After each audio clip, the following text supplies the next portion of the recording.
vibrant land and its resilient people. It is only befitting that today's chief guest is Captain Amrinder Singh, a persona with diverse experiences in uniform and outside it. He's widely respected for his zero tolerance towards terrorism. Mr. Gill would often find mention as his friend, and they shared common interests in literature and history. Sir, I deem it a privilege to welcome you today on behalf of the Punjab Police and thank you for gracing the occasion. When the unconventional becomes the new normal, it is bound to have a massive impact on our systems. So it has been with digitized hate, and India is no exception to this. Online radicalism is no longer a simple influencer of thoughts. It is, in fact, a silent script in which stories of terror and violence are being written today. It is invisible, nearly instant, and extremely convenient too.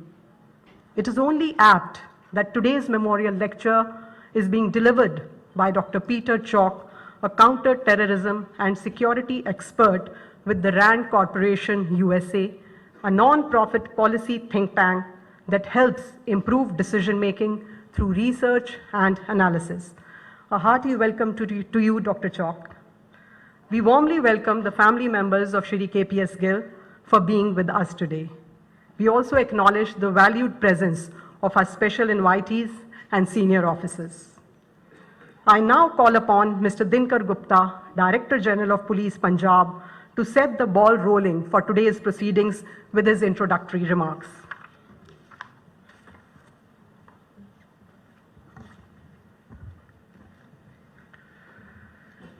Honorable Captain Amrinder Singh Ji, Chief Minister Punjab, Dr. Peter Chalk, Mrs. KPS Gill, and other members of the family of Mr. Gill, distinguished members of the police, intelligence and security community present here today, my colleagues from the Punjab Police, ladies and gentlemen.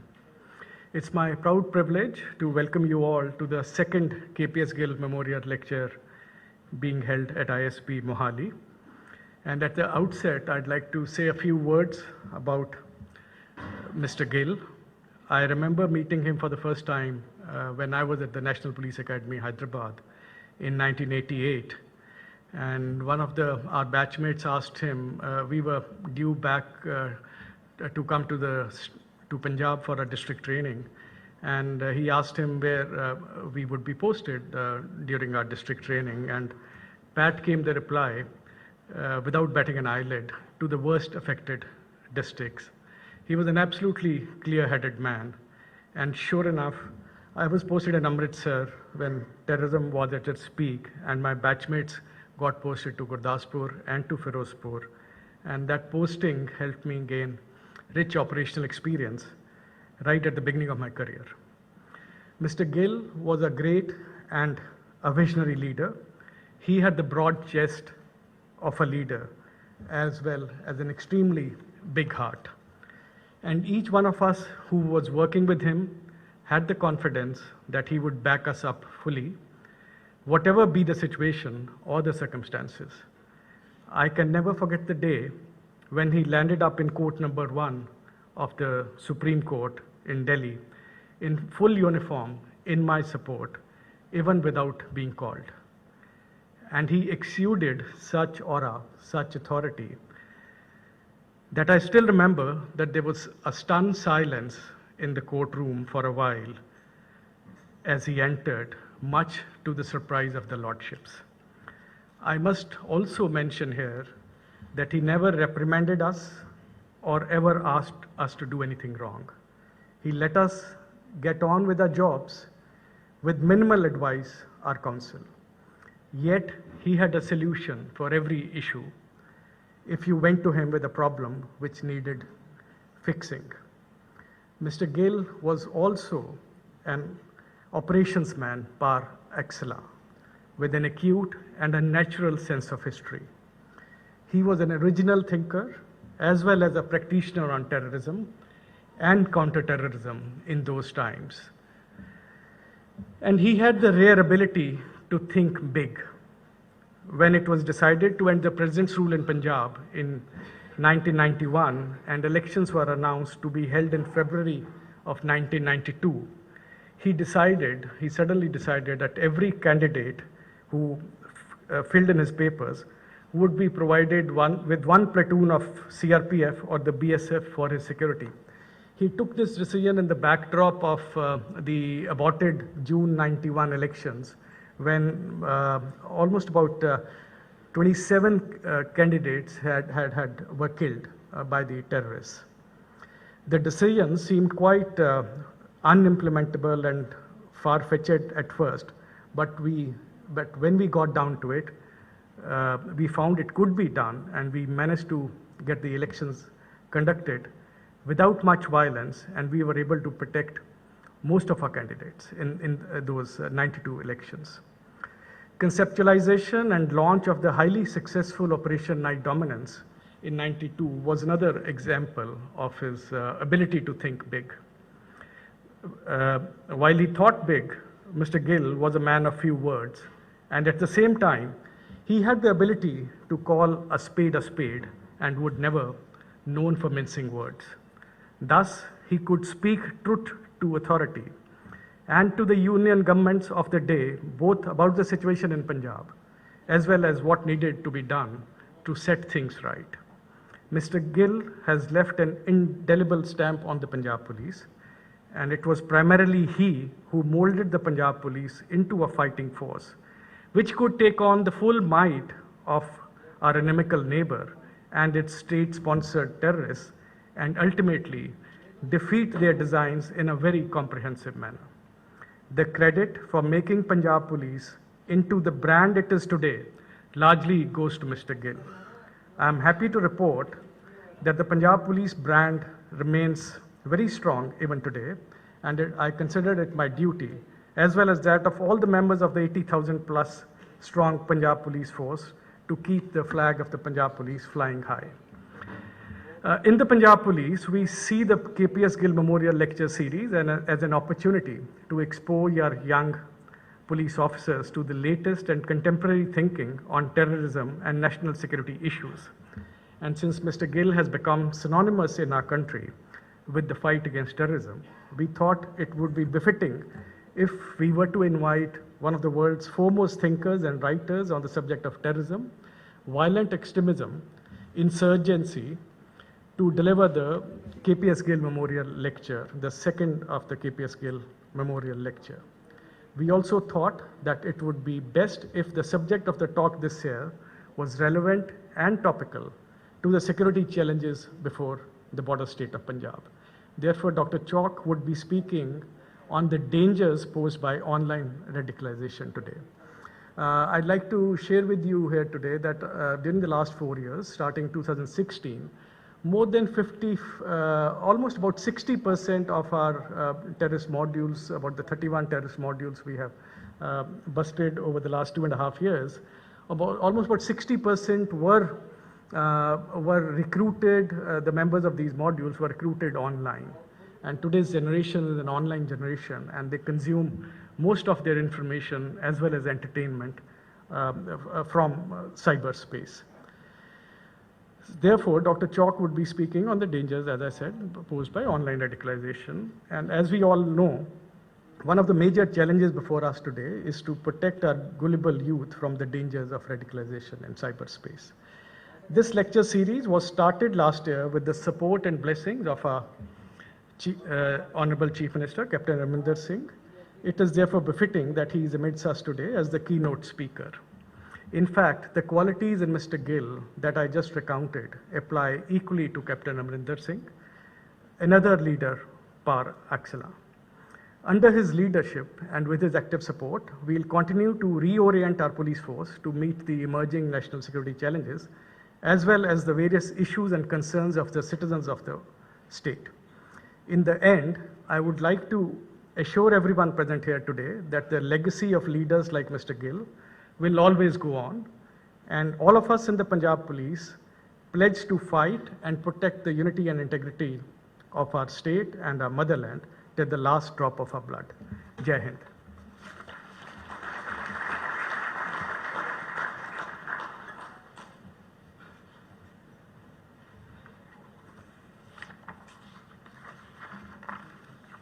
Thank you, sir, for setting the tone. Ladies and gentlemen, Captain Amrinder Singh, Chief Minister Punjab, needs no introduction. While we may be aware of his political journey, he had a distinguished career in the olive green too. After graduating from the NDA and the IMA, he served in the Sikh regiment and is a veteran of the 1965 war with Pakistan. An astute strategist and a thinker with deep understanding of the geopolitical landscape, he has written numerous books on war and history. It is my honor to request Captain Amrinder Singh, Chief Minister Punjab, to kindly deliver the keynote address.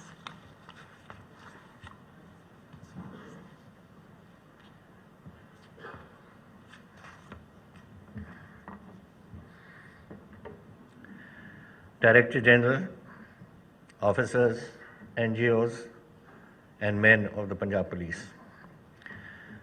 It's a pleasure for me today, an honor to be here this morning to speak about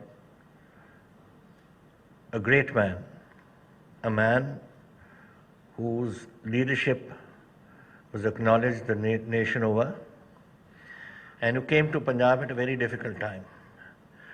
And to be present when an expert, an acknowledged expert of the RAND Corporation, Dr. Peter Chalk, is going to speak to us about what we are concerned today, extremism, terrorism, and radicalization through the social media, etc., which is of concern to us as it is to the whole country.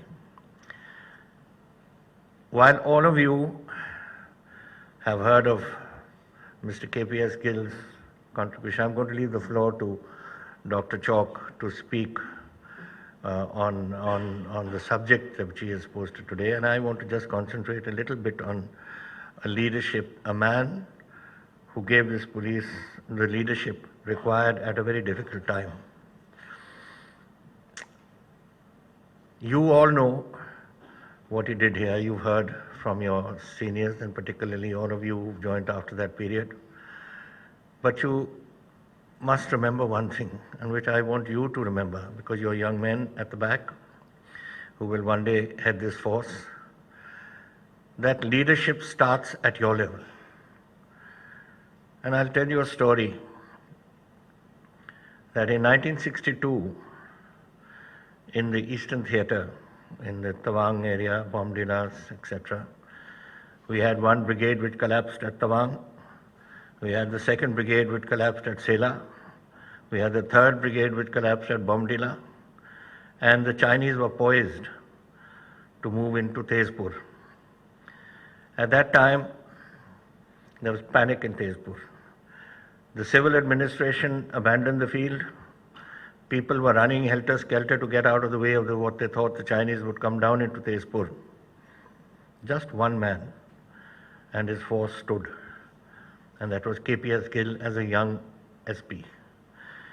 He didn't leave his position, he held his men together, and he waited. What the outcome would have been, God alone knows, because the Chinese called a unilateral ceasefire and the whole thing ended.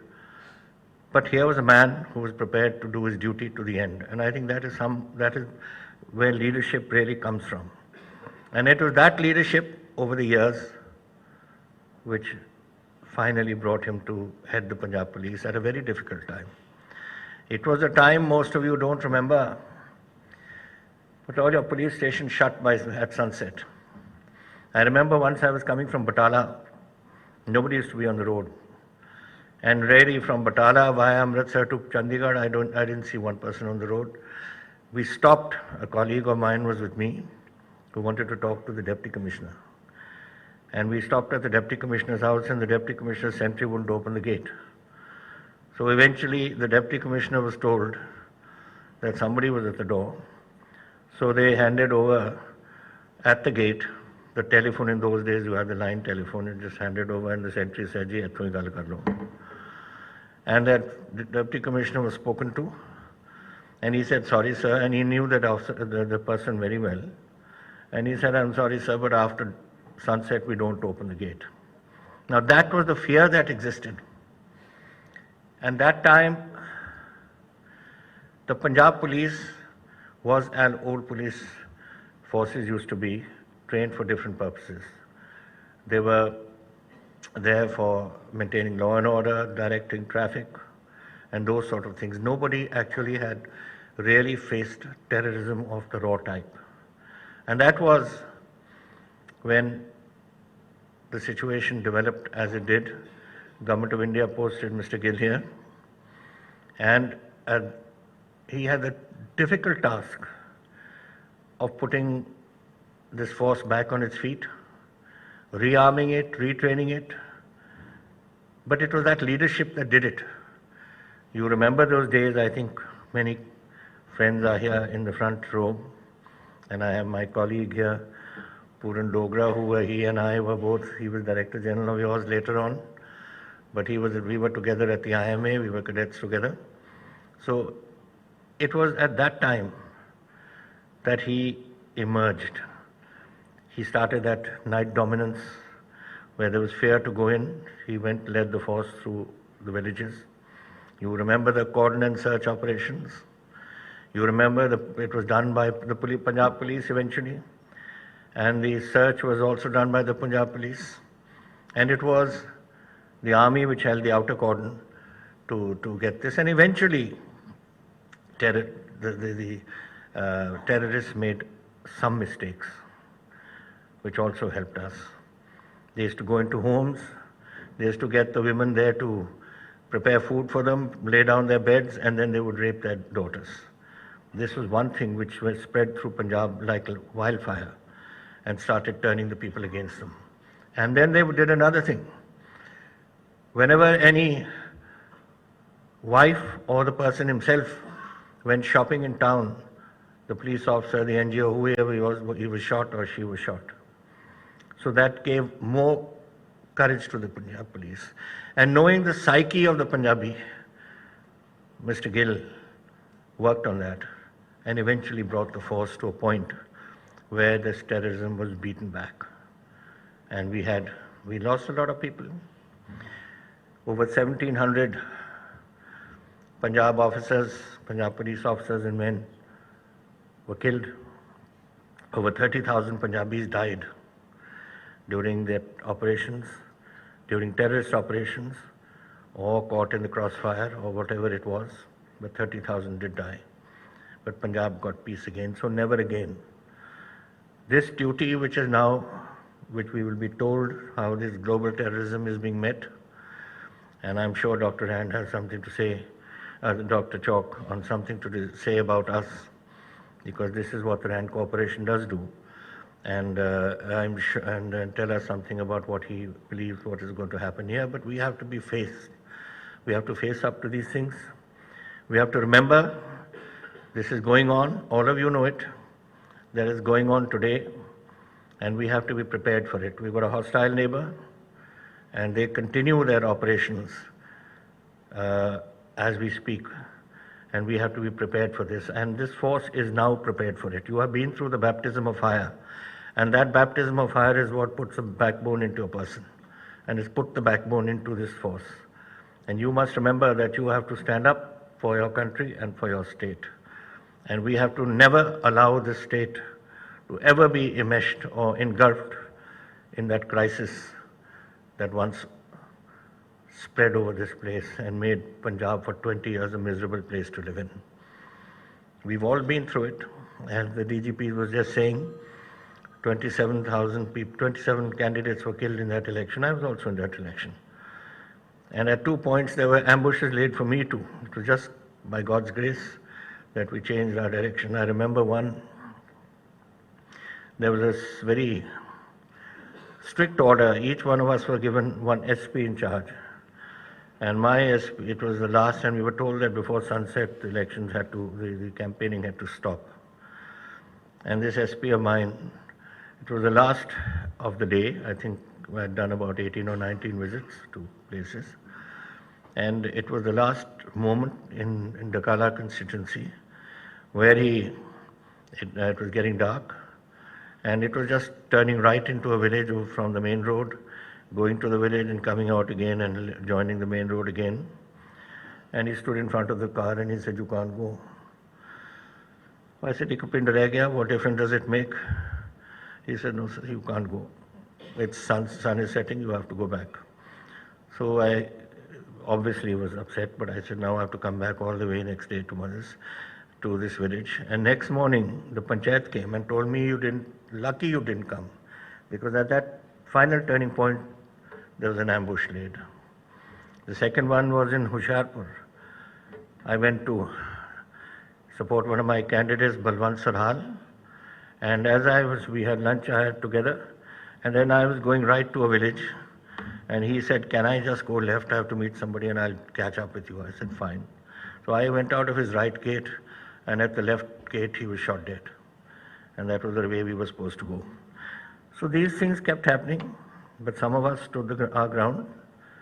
But that was because you had a man leading a force who made it sure that there was, I won't call it a bullet for bullet, but certainly a reaction to anything that happened, and a positive reaction to bring peace.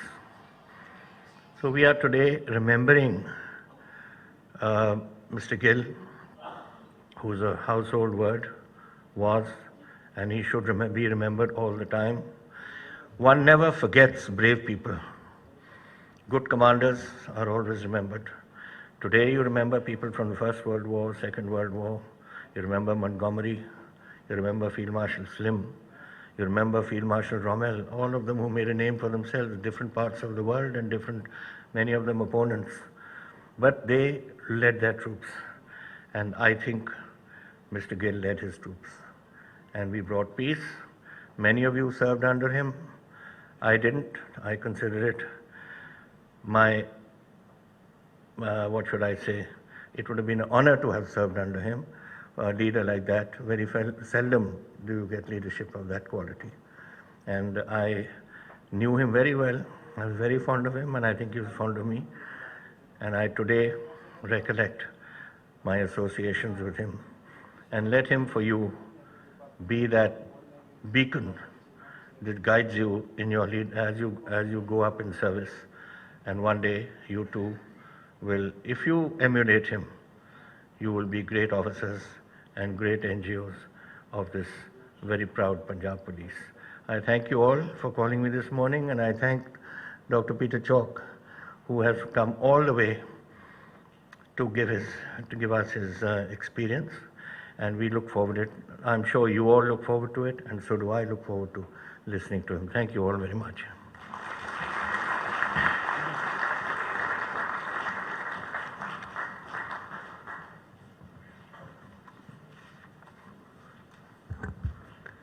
Thank you so much, sir. Thank you for highlighting what it takes to be a great leader. This will be a guiding light for our young officers. As for your word of caution, sir, on behalf of Punjab Police, I would like to assure you that while we hope for the best, we would certainly be prepared for the worst.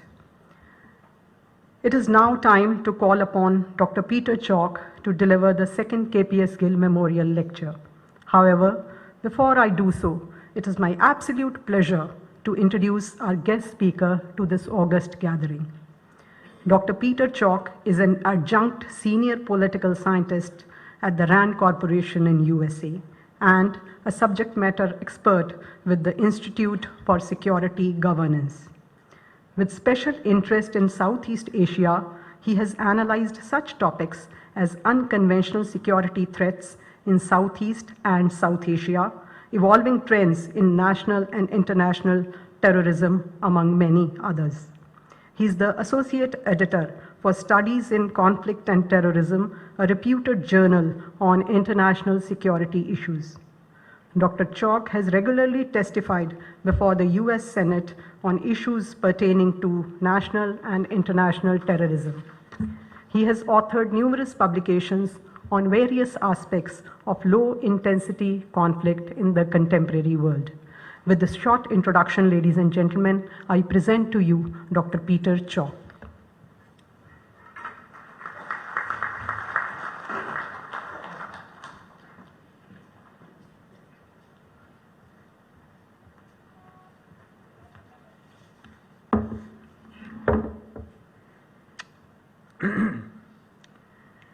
Chief Minister, DGP Dinka Gupta, family members of KPS Gill, ladies and gentlemen, good morning.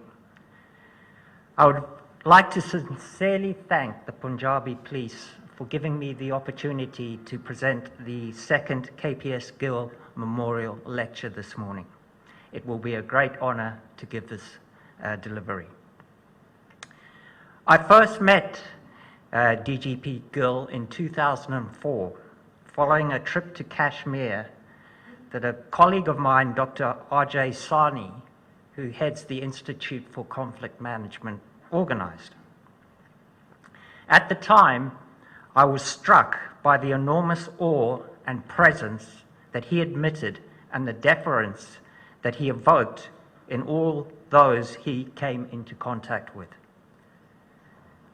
I will never forget one dinner that I attended with the DPG, where customers literally paved the way for him and his entourage to sit at prime tables reserved for honoured guests at the renowned Bukhara Indian restaurant in Delhi. Although I unfortunately never had the opportunity to forge a close professional relationship with Mr. Gill, I'm fully aware of the contributions he gave to not only fighting and ending the Khalistani terrorist insurgency in Punjab, but also furthering intellectual thought and understanding of strategic crisis policing, both in India and more widely across the globe. And I should say at RAND, he was very well respected as a leader in these areas. I'm truly humbled to give this address and hope my remarks are worthy of this truly remarkable person. Before starting, I would like to give you a very brief overview of my background. As you have heard, I am an adjunct senior policy analyst with the RAND Corporation in Santa Monica, California. And for the past 14 years, I've also served with the Institute for Security Governance, which is an institutional capacity building organization that is based out of Monterey, California. My research during my professional career has focused on transnational security threats, or what I like to refer to as grey area phenomena. And I'll be coming back to that topic in a second. I've had a particular emphasis on insurgency, terrorism, violent extremism, armed maritime crime, piracy, and the illicit trafficking of people, weapons, and arms. I have studied and researched these issues on a global basis, though most of my emphasis has been on South Asia, Southeast Asia, and Sub-Saharan Africa. I've been privileged to work with some of the leading scholars in these various fields and fully acknowledge the importance of their experience in honing my own thoughts. Prior to my involvement with RAND and the Institute for Security Governance, I served as a senior professor of international relations at the University of Queensland in Brisbane, Australia. I earned my doctorate from the University of British Columbia in Vancouver, Canada, writing my thesis on the evolving dynamic of terrorism and counterterrorism in the European Union. Besides my academic affiliations, I have acted as a specialist consultant for various national intelligence and security services around the world, and also have experience with the UK's armed forces, including a brief attachment with their commando force, the Royal Marines. I was born in Zimbabwe and have lived in England, Scotland, Canada, Australia, and now the United States, hence my rather unusual accent. My talk today will focus on the manner by which the internet and online social media platforms impact on processes of extremist radicalization. How virtual platforms have been used by terrorists and violent extremists in Pakistan and Afghanistan, the specific implications this holds for India's national security interests, and what regional remedial measures can be brought to best counter this growing threat. I should stress from the outset that the opinions and conclusions expressed in this talk are mine alone and do not reflect the opinions of the formal entities that I am associated with, namely RAND and the Institute for Security Governance, or any of the sponsors of their research. Before getting into the thrust of the presentation, I would like to say a few words about the nature of international security in the contemporary era. In stark contrast to the Cold War, few of today's dangers take the form of overt military aggression stemming from a clearly defined sovereign source. By contrast, conflict and general threat definition have become far more diffuse and opaque, lacking the simple dichotomies of the linear superpower division at the height of the Cold War between the United States and the Soviet Union.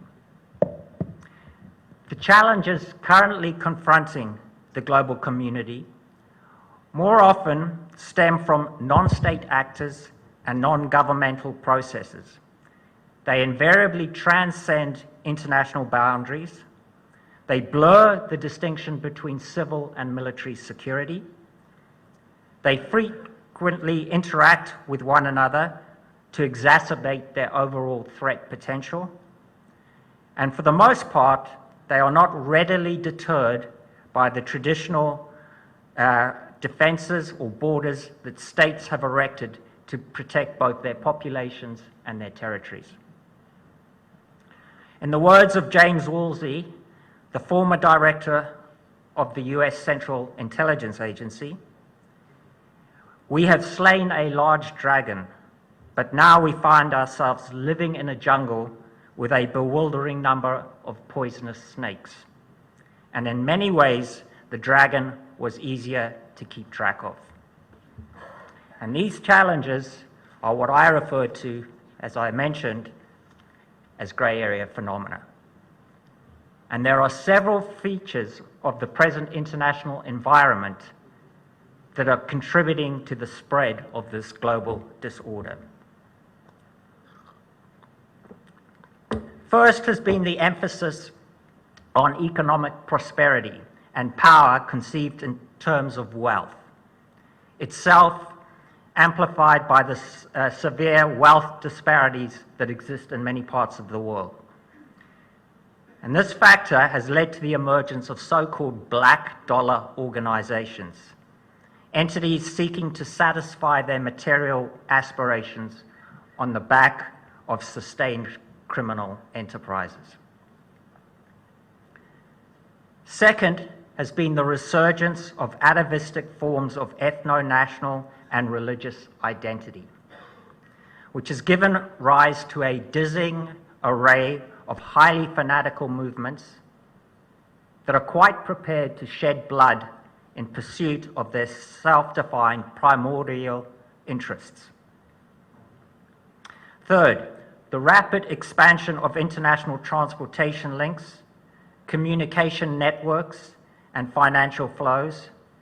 This has facilitated the transnational diffusion of security threats in such a way that novel and unanticipated hazards can quickly arise.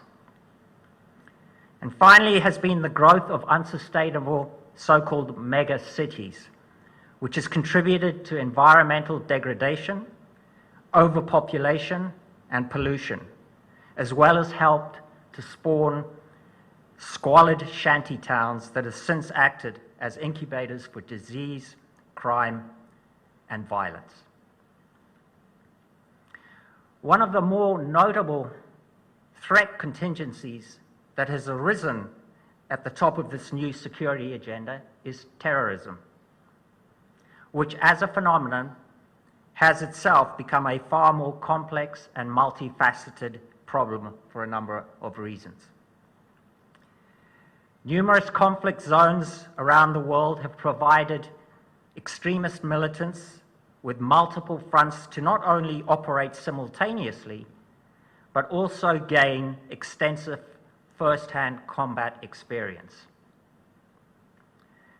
Globalization, modern means of communication, increasingly efficient transportation networks, and porous borders have all allowed terrorists to operate on a truly international basis.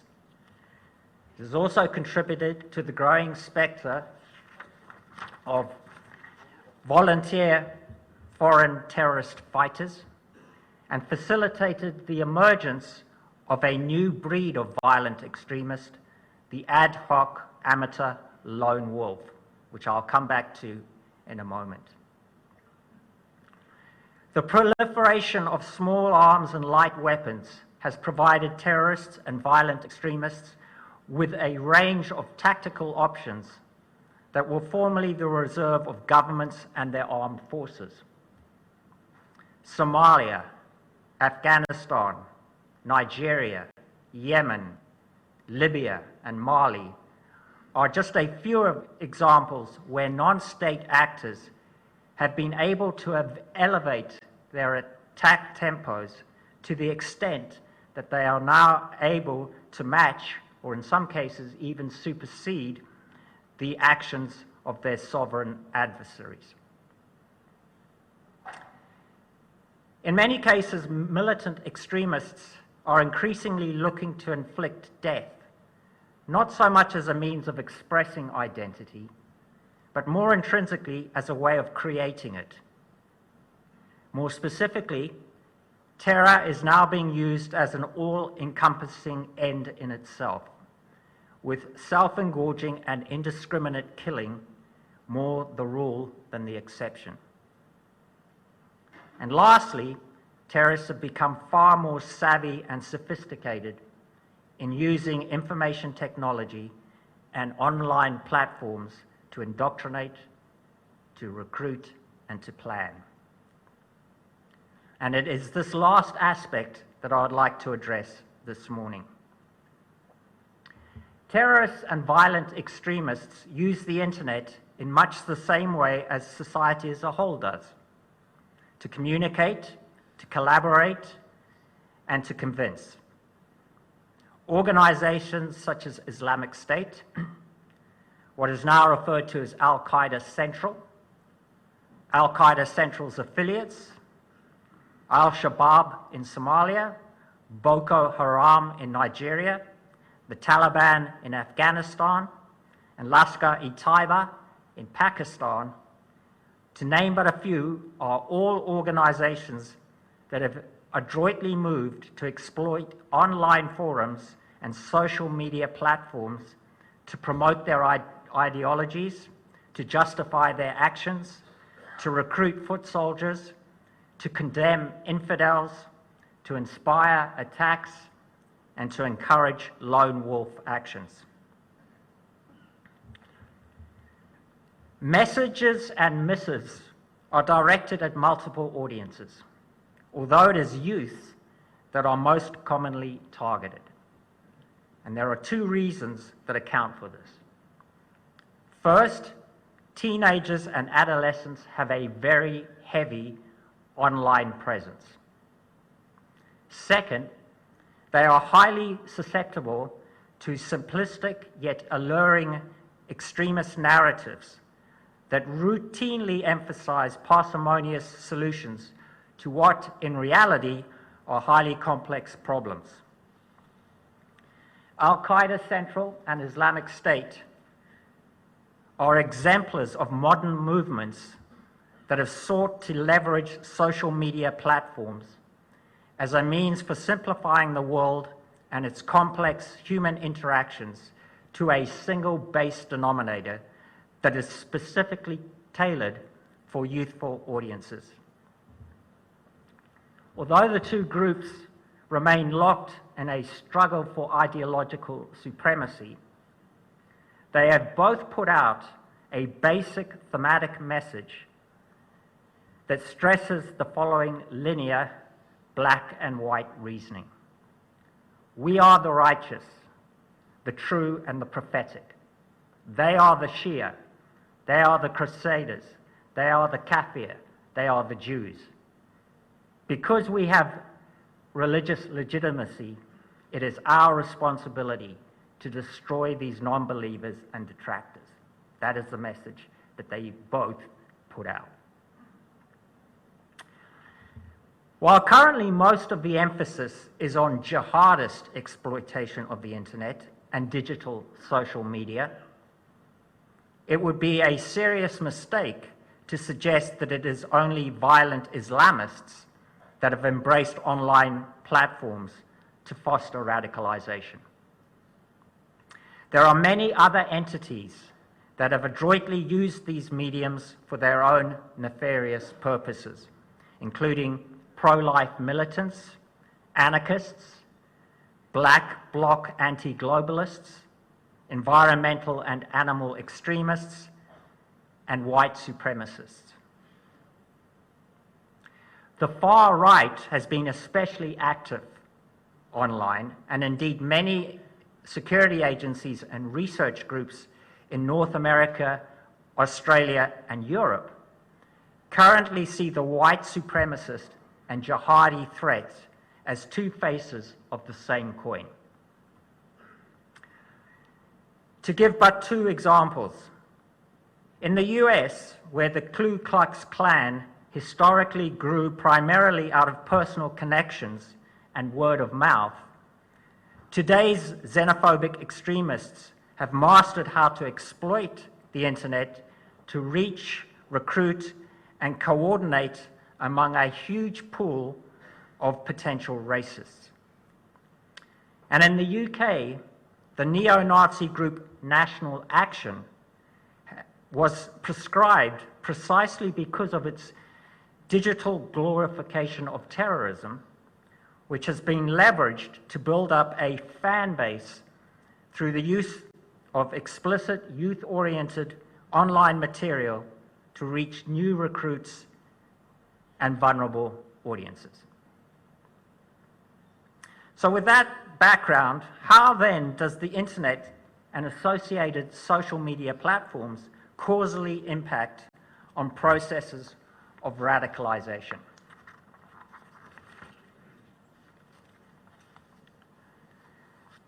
I have about 7 or 8 germane factors here. First, information technology creates more opportunities for radicalization by breaking down traditional barriers of geography and space, allowing extremists to interact with what would ordinarily be unreachable target audiences in a real-time format. Numerous studies have shown how the internet serves as an accelerant for violent extremism in that it allows individuals to connect in an instantaneous and continuous way, effectively acting as a conveyor belt for incubating would-be terrorists.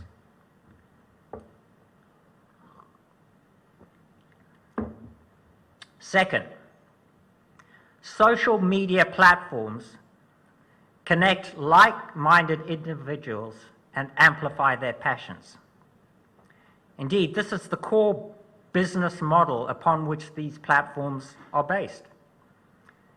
However, these interpersonal ties and linkages can also channel people into so-called echo chambers, where highly emotive content that would be otherwise deemed egregious or highly objectionable in the physical world, gains a degree, if not full, acceptability in cyberspace.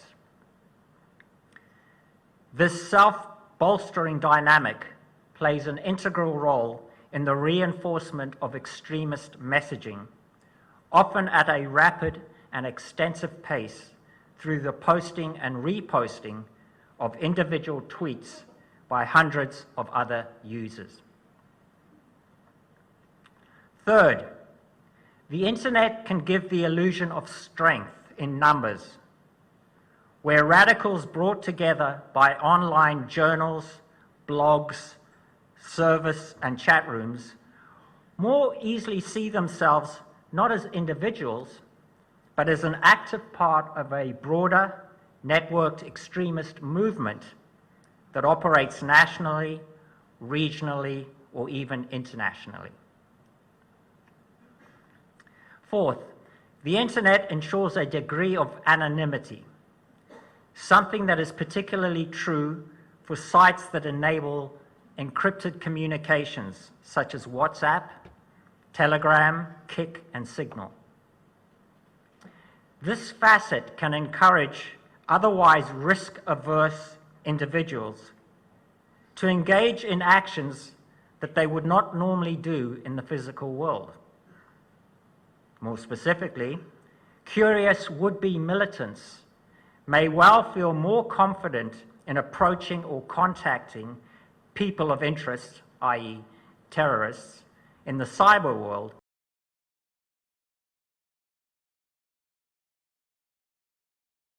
largely because the initial risk of detection by authorities is low. Fifth, the internet offers a one-stop shop for all the information an extremist may need to carry out a violent action, from how to manufacture and place improvised explosive devices, or IEDs, to suggestions for alternative cheap methods of attack, such as the recent tactic of using cars, trucks, and vans as ramming weapons.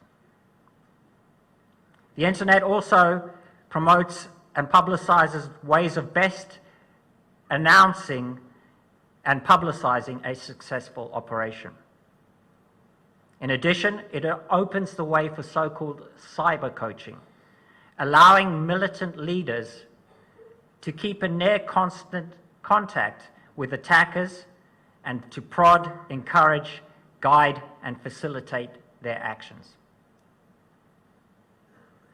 Sixth, the internet allows individuals to access radical content and entities from the comfort of their own personal space without having to physically attend secret meetings at a pre-arranged meeting place. In so doing, it arguably enhances the potential for self-radicalization, where the entire process takes place online in the absence of any face-to-face contact. This potential gives rise to the specter of lone wolf terrorism, again, which I'll come back to. Seventh, the internet and social media offer a cheap and effective propaganda capability, making it easy to not only disseminate information, but also to create and tailor messages that are directly geared to buttressing the militants' objectives.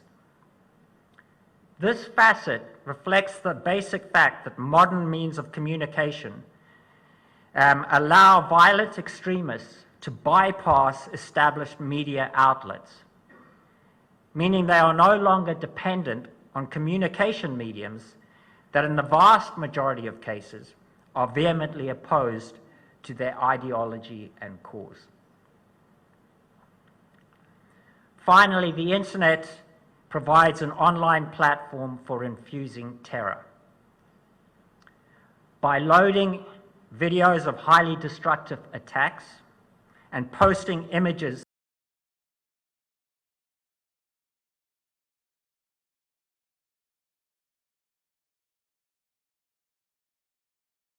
that graphically depict how traitors will be dealt with,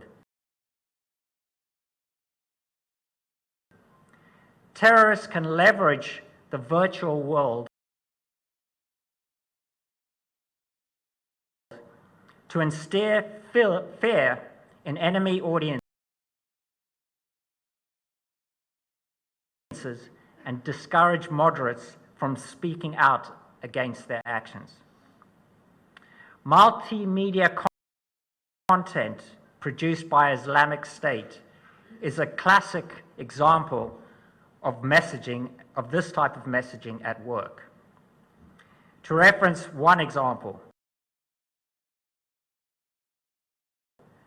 before the group captured the Iraqi city of Mosul in June 2014, Islamic State rolled out an extensive online campaign complete with text, images, and video that graphically threatened those living in Mosul with unparalleled death and destruction if they opposed and resisted Islamic State's entry into that city. Such intimidation was a deliberate tact designed to cower the urban population into submission and thereby minimize the likelihood of a local rejection of IS ideology and actions.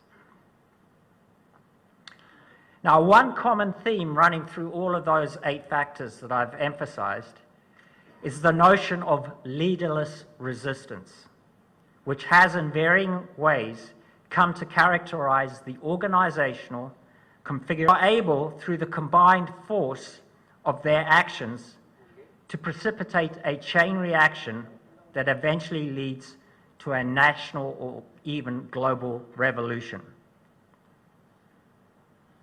Information technology has been integral to the development of leaderless resistance by facilitating interactions between like-minded militants and providing a vector for circulating and distributing propaganda and information. Cyber-based mediums such as the internet, chat rooms, and online journals have all played a crucial role in ensuring that militant extremists are kept fully abreast of events, which has allowed for planned responses and attacks that are typically based on individual initiative. Used in this way, digitized communication technology has both overcome the tyranny of distance and obviated the requirement for orders and directives, thereby precluding the need for a physical group per se.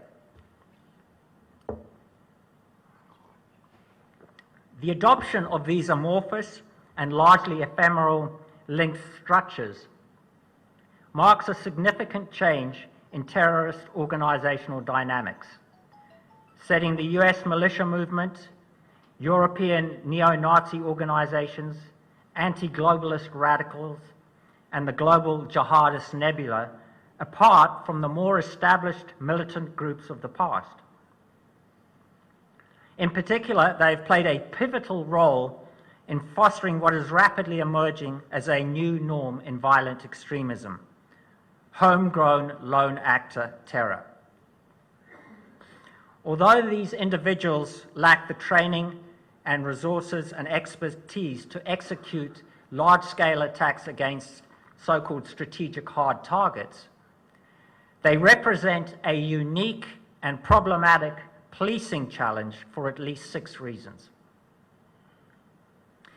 In many cases, lone wolves have no prior attachment to militancy and hence may only be peripherally known to law enforcement and intelligence agencies, if at all. This makes them very difficult to track, predict, and preempt. Lone wolves are potentially more prone to extreme acts of violence, as their activities are neither defined nor bounded by the organizational constraints that have historically been imposed on members of more structured groups. Third, the fluidity of lone wolves provides these individuals with the necessary latitude to initiate and develop independent operational strategies, an advantage that makes them more capable of coming up with new and unforeseen patterns of terrorist attacks. Fifth, while lacking the ability to decisively hit so-called hard targets, lone wolves are perfectly able to attack numerous civilian-centric soft venues that abound in modern societies, such as shopping malls, cinemas, buses, metro or train stations, restaurants, and even pedestrian pathways and roads. In so doing, they serve to greatly inflate the perceived threat of terrorism, as their actions are specifically and necessarily directed against sites, locations, and hubs that are integral to the day-to-day lives of ordinary citizens. And that is the intrinsic heart of the terrorist strategy. And finally, because lone wolves are not dependent on enforcement authorities. So having given what is, albeit a fairly brief overview of the manner by which the internet and online platforms impact on processes of radicalization, what relevance and what context does that have for the Afghan PAC region? Oh. Okay. I nearly did, didn't I? Okay, hopefully no one's hacking in. A plethora of terrorist and violent extremist groups exist in the neighboring states of Pakistan and Afghanistan, operating across a highly fungible border area that the US State Department has repeatedly described as a crucible for global terror. Among the more prolific organizations centered in the region are Al-Qaeda Central, its affiliate Al-Qaeda in South Asia, the Taliban, the Haqqani Network, the Tehrik-e-Taliban Pakistan, or otherwise known as the Pakistani Taliban, Islamic State, Lashkar-e-Taiba, Jaish-e-Mohammed, Lashkar-e-Javangi, the Islamic Movement of Uzbekistan, and Jundala. These movements are all a product of the hardening of the religious divide that has occurred in South Asia over the past 20 to 30 years. Engaging in communal violence, bombings, drive-by shootings, kidnappings, and assassinations, and indiscriminate suicide attacks almost on a daily basis. Although undeniably violent, terrorist exploitation of online platforms in the Pakistan-Afghan region has historically not been extensive due to the low penetration of social media in this part of South Asia. Indeed, when the Taliban governed Afghanistan between 1996 and 2001, the internet, along with movies and photography, was totally banned on the grounds that it promoted, in the words of the Taliban, obscene, immoral, and anti-Islamic material. However, in both states, exposure to the internet has risen with the passage of time. In Pakistan, the rate of penetration has increased from only 15.5% of the population in 2017 to 22% in 2018 to as much as 33% in 2019. There are currently over 70 million broadband users in the country, and while the vast bulk of these people go online for purely innocuous reasons, there are growing indications that violent extremists and terrorists are using these same mediums to further their own logistical and operational designs. In 2017, a survey by the National Dawn newspaper in Pakistan found that 41 of 64 prescribed groups in the country, including sectarian, Islamist, and nationalist extremists, maintained an extensive presence on Facebook in an official or unofficial capacity. The site was variously being used to propagate militant ideology, to glorify fighters, to provide updates on a particular movement's activities, and to post pictures and videos. Some of the site's pages were organized by district or electoral constituency, and many were published in languages other than English, such as Urdu, Baloch, and Sindhi. That same year, the band Jamaat-ud-Dawa, which acts as the charity arm of Lashkar-e-Taiba, organized a series of social media workshops in Rawalpindi and Lahore to invite volunteers to join efforts in creating unrest in Jammu and Kashmir. Anti-Indian jihadist groups based in the region currently have more than 65,000 Twitter accounts and are actively working through encrypted sites such as WhatsApp to instigate unrest and riots in the valley. Significantly, these same platforms have been used to establish operational and logistical links with Al-Qaeda in South Asia. A Karachi-based affiliate of Al-Qaeda Central that was set up in 2014 to battle governments in Pakistan, Afghanistan, Myanmar, and Bangladesh in order to establish an Islamic State in South Asia. Telegram is another encrypted site that is increasingly being accessed in Pakistan. Islamic State first used the platform to officially confirm the establishment of its Khorasan province in Afghanistan and Pakistan under the command of Hafiz Saeed Orakazi on January the 11th, 2015, releasing a series of videos through its media office with the following pronouncement: "There is no doubt that Allah the Almighty blessed us with jihad in the land of Khorasan. All of this is for the sake of establishing Sharia. Know that the Islamic Caliphate is not limited to a particular country. These men will fight against every disbeliever, whether in the west, east, south, or north."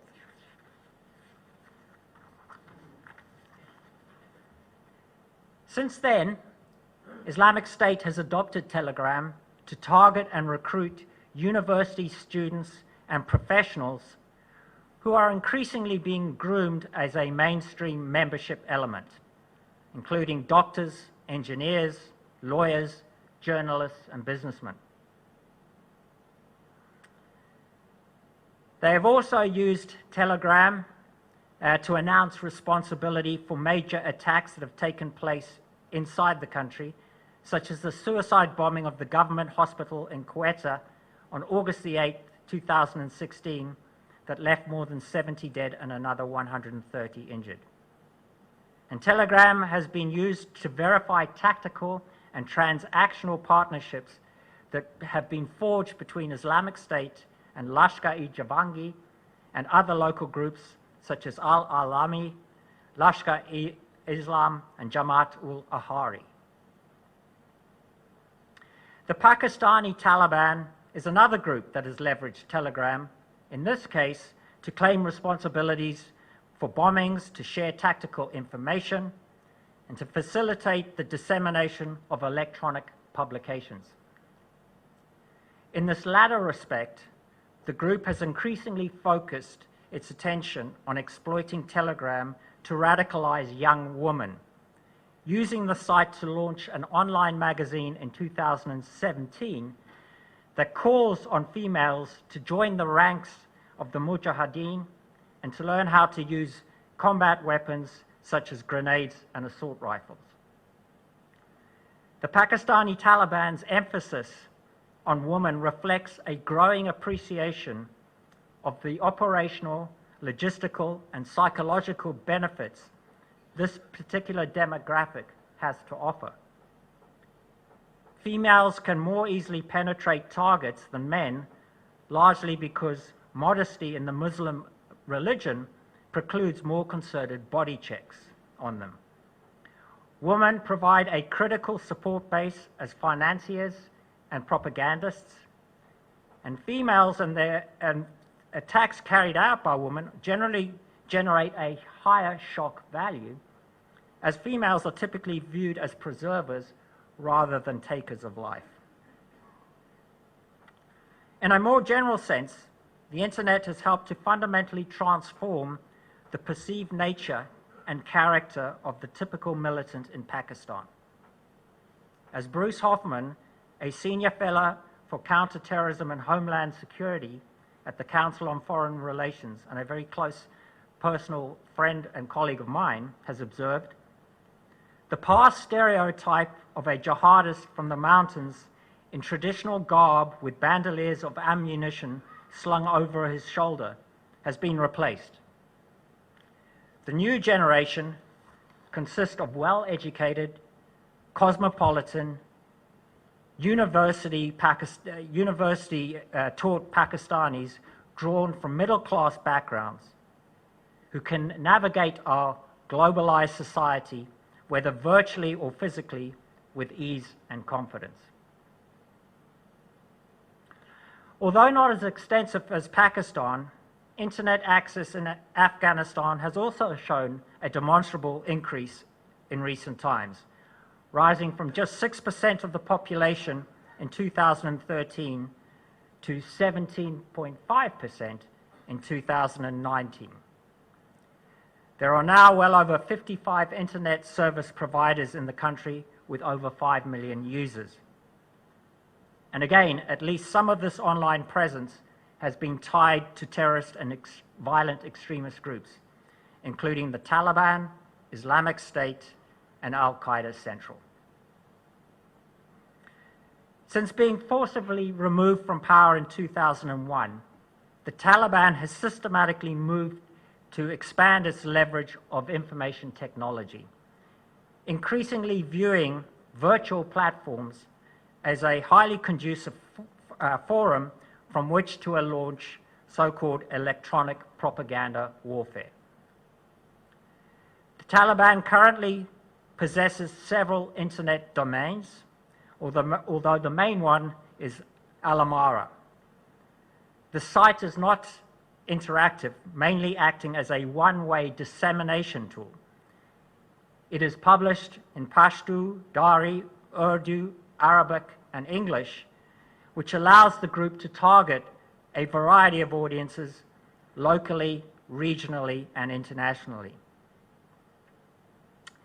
The Taliban also makes extensive use of social media to distribute videos, films, and electronic propaganda to countless Afghan cell phones at a time, as well as to maintain contact with journalists, much of which is orchestrated through outlets such as Facebook, Twitter, and YouTube. The movement has established an online media committee to oversee this effort and has reportedly set up a professional production studio called Al-Shahamat to generate digital content. These same sites are used to reach foreign financiers and sympathizers and to communicate with sister groups in other parts of the world. Since commencing operations in Afghanistan in 2015, Islamic State has used hundreds of fake accounts on Facebook, Twitter, Instagram, and Telegram to find recruits, promote the group's ideology and propaganda. These efforts have borne dividends and are generally thought to have played a significant contributory role in helping to build an active multinational membership that is now conservatively numbered to be between 3,500 and 4,000 fighters in Afghanistan. Islamic State has also leveraged the internet and social media platforms to inspire, direct, and authorize autonomous cell and lone wolf attacks in the United States and the West. One widely publicized such example was a preempted plot in 2016 that was to have involved coordinated suicide bombings and indiscriminate shooting attacks in New York's Times Square. For its part, Al-Qaeda Central has used the internet and social media platforms to tap into the plethora of local grievances that abound in Afghanistan, ranging from physical insecurity to government corruption, poverty, and growing social inequality. It has used social media platforms to tap into those grievances and incorporate them into a wider, all-encompassing Islamist narrative aimed at furthering popular legitimacy and justice. Mimicking similar efforts in countries such as Yemen, Syria, Libya, Turkey, and Pakistan, the ostensible aim has been to generate and solidify a unique so-called glocal self-identity that is now emerging as the foundation for an all-encompassing grand strategy to guide Al-Qaeda Central's evolving operational trajectory, both in Afghanistan as well as other key theaters around the world. So what are the implications for India of all this? And this is where I think most of your interest will lie. Well, certainly terrorist and violent extremist use of the internet and online platforms in Pakistan and Afghanistan has direct relevance for the national security interests of this country. As I've already noted, Twitter is already being used to promote riots and protests in Kashmir. And now that the province has been stripped of its special autonomous status, groups such as Lashkar-e-Taiba and Jaish-e-Mohammed will doubtless seek to escalate the tempo of this unrest through other online platforms. In addition, Islamabad's Inter-Services Intelligence Directorate, the ISI, which has a long history of backing anti-Indian outfits operating in Kashmir, may well leverage encrypted social media sites, secure communication platforms, and online mapping technology to covertly facilitate jihadist recruitment drives or directly support terrorist strikes in the region. And the 2008 Mumbai massacre, which resulted in 164 fatalities and over 300 injuries, is germane in this regard. The perpetrating group is now widely believed to have been the Kashmiri-based militant outfit Lashkar-e-Taiba. And the ISI is generally thought to have been the key supporting agency that bankrolled and guided the attack.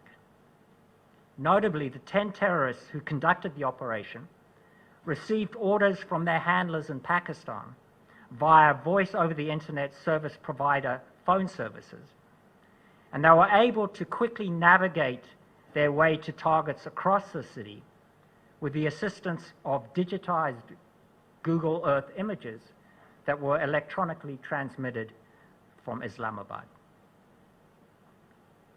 Ominously, a high-level meeting between the ISI and various terror groups took place in Islamabad earlier this year, during which a plan was reportedly fleshed out to conduct fresh attacks in Kashmir and other parts of the country. Among those in attendance were representatives from Jaish-e-Mohammed and Lashkar-e-Taiba. The former, JEM, was behind the 2019 Pulwama attack that left 44 police reservists dead, while, as noted, the latter is widely believed to have been the entity responsible for the 2008 Mumbai atrocity. Should another incident on the scale of either of these two events occur, it could trigger a severe Indo-Pak standoff that, if not carefully managed, could quickly escalate to the level of a major military confrontation between the two nuclear-armed states. Because information technology has been so integral to the genesis of leaderless resistance, which I've noted, which as an organizational construct has as much relevance for extreme Islamist movements as the far right, it could also be effectively used to inspire and endorse militant strikes by lone or semi-independent actors in India. Working from its enclaves in Afghanistan, Islamic State has been doing this for some time with regards to attacking the United States, and there is no reason why similar action could not be taken that targets prominent cities in India such as Delhi, Mumbai, Bangalore, Chennai, and Ludhiana. The virtual links that Al-Qaeda in South Asia has established with Kashmiri militants could also serve as a medium through which to encourage and instigate attacks in northern India. Undertaken as part of the overall objective to establish a Muslim state in South Asia, this would conceivably be of considerable interest to Al-Qaeda Central, as it would signify the effective Islamicization of a conflict that has long acted as a major thorn in Delhi's side. When taken in the broader context of Al-Qaeda in South Asia's growing ties to the Taliban and the group's increasingly explicit moves to hijack the rapidly expanding Rohingya crisis in Bangladesh and Myanmar, this would represent a major surge in Al-Qaeda Central's regional operational capabilities, directly threatening the stability of India's wider geostrategic neighborhood. Such a scenario could become a real possibility should a US troop drawdown occur in Afghanistan, something that President Trump has repeatedly called for. This would create a void that terrorists and violent extremists would no doubt quickly seek to fill by leveraging instruments of both physical and cyber power. And finally, and to bring the threat dimension back down to the local level, an intensive social media effort aimed at radicalizing young Sikhs is currently being waged by pro-Khalistani militants based in Pakistan and diaspora groups operating out of the United States, the UK, and Canada. There are growing indications that the ISI is orchestrating much of this activity as part of a wider campaign to co-join instability in Punjab with unrest in Kashmir. Indeed, the terror conference that I referenced several minutes ago, that the ISI organized in Pakistan, also included leading members of the Khalistani Zindabad force, which is banned in India and the European Union as a terrorist organization, and which, according to intelligence sources in Delhi, were strongly urged to make their operational channels available for facilitating attacks across India as a whole. So what can we then do to counter this growing threat? What can South Asia do? Action in this area will require governments, civil society groups, and the private sector to join and collaborate in fine-tuning best practice solutions. Thus far, most of the focus has been on introducing legislation and initiatives that allow governing authorities to identify, block, and quickly delete any malignant electronic information that is deemed to pose a national security risk.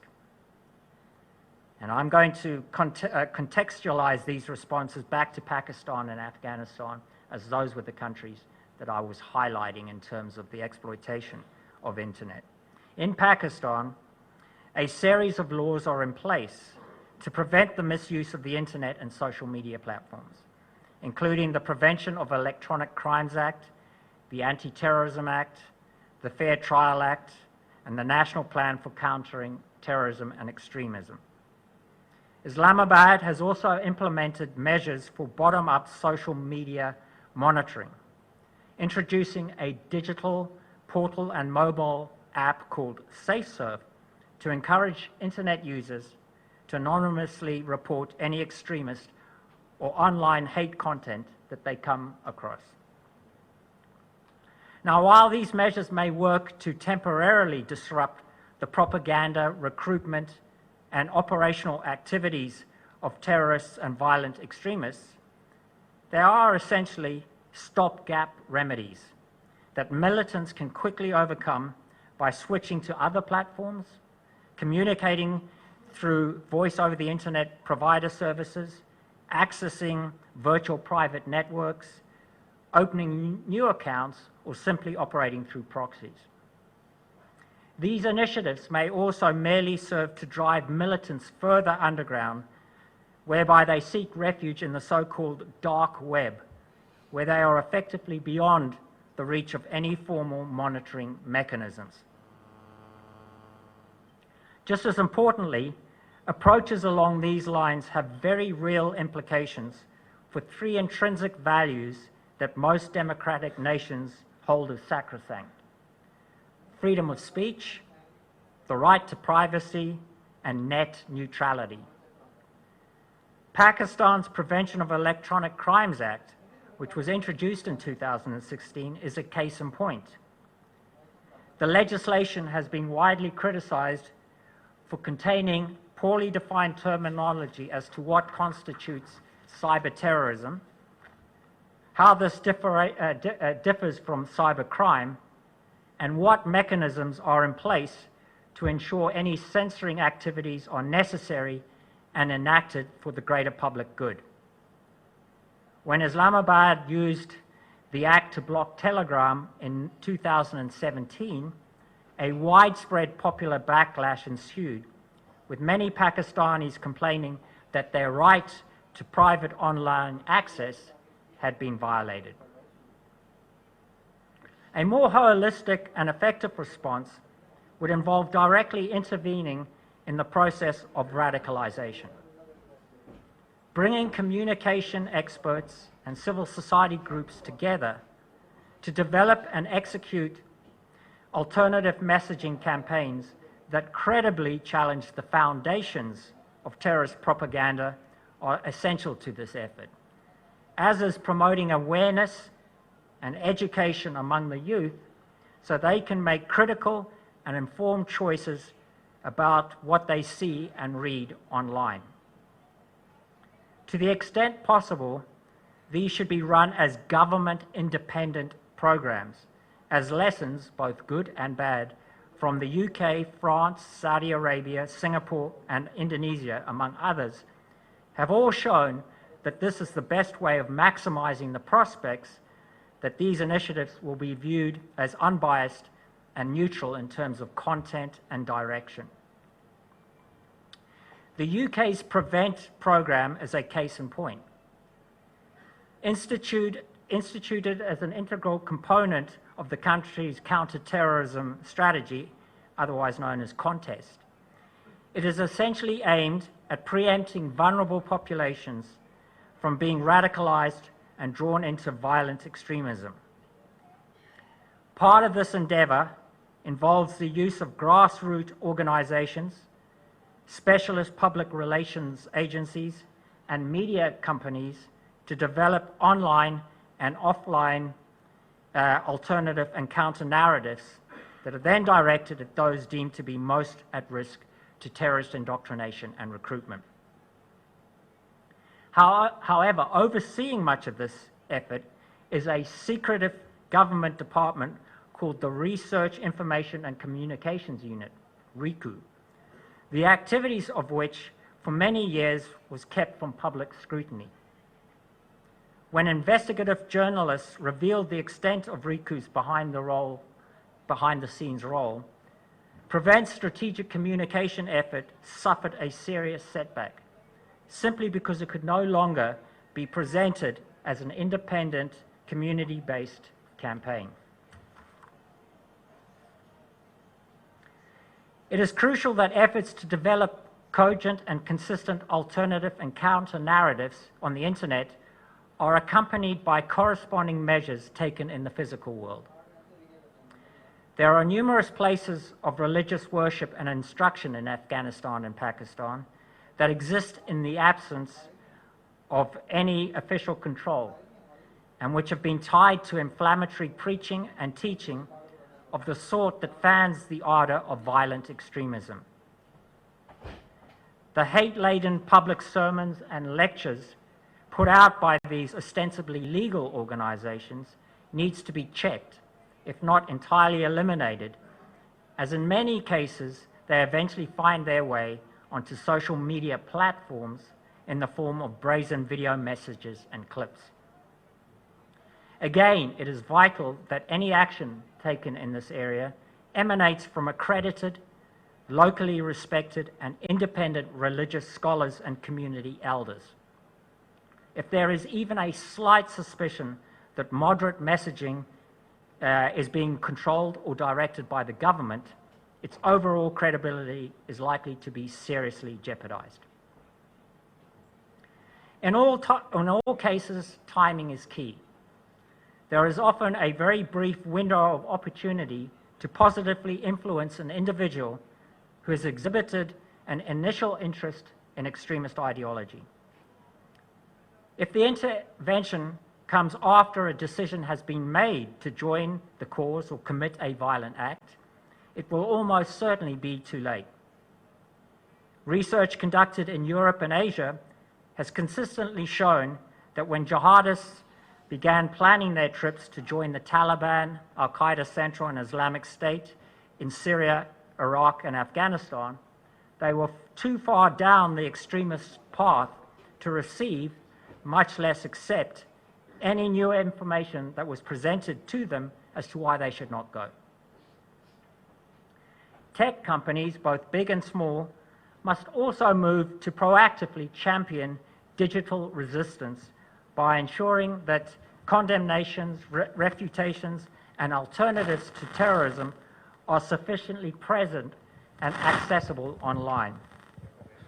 Ad targeting, which is one of Google's most effective marketing technologies, could be leveraged to ensure that these messages and missives are consistently pushed to online users who exhibit traits that may abet vulnerability to radicalization. And finally, there is room for developing responses that have a more tactical and strategic bent, especially in the short term. Police forces, spy agencies, and service providers could all usefully exploit the online interactions of terrorists and other violent extremists to gain intelligence on their activities and gather evidence that can then be used for prosecutorial purposes. This is reportedly one of the methods that is being used and explored by the Afghan government and the international community to track the communications of the Taliban. If developed adroitly and with due consideration for oversight and accountability, such interventions could pay dividends in terms of blunting violent online logistical and operational designs. Ladies and gentlemen, digitization represents one of the modern world's most liberating innovations. It is essential that this communication tool is used for the purpose it was created, to promote knowledge, debate, discussion, and inclusivity, rather than subverted to sow the seeds of intolerance, hatred, and violence. Thank you.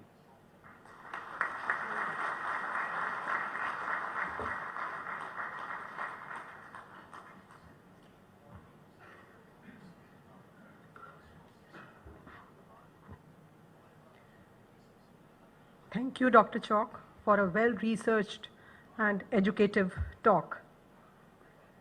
Your talk has clearly highlighted the amplified impact of information technology, especially social media platforms being used to communicate, collaborate, and convince. It brought out the irrelevance of geographical borders in the age of internet, it is said geography has become history in the world of internet. The policing challenges that this new reality has thrown up, especially the threat from lone wolves and increasing efforts to reach and recruit women by terrorist organizations, has been lucidly brought out by you. The virtual world is indeed a real-world issue for security professionals, and especially the challenges that we face in India. Your talk had the rare timber of wide experience and strong pitch of academic research. Your suggested roadmap for response will surely help us in taking informed decisions. Thank you once again. Ladies and gentlemen, the floor is now open for an interactive session. I would strongly urge you to please keep your questions short and crisp. I would also request you to desist from asking supplementary questions so that other members of the audience get an opportunity to ask theirs.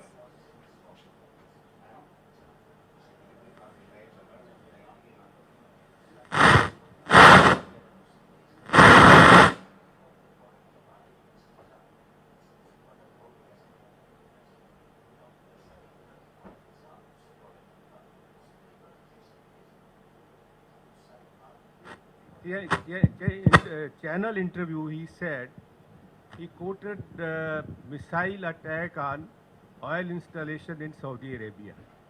He said Pakistan needs to do something like that.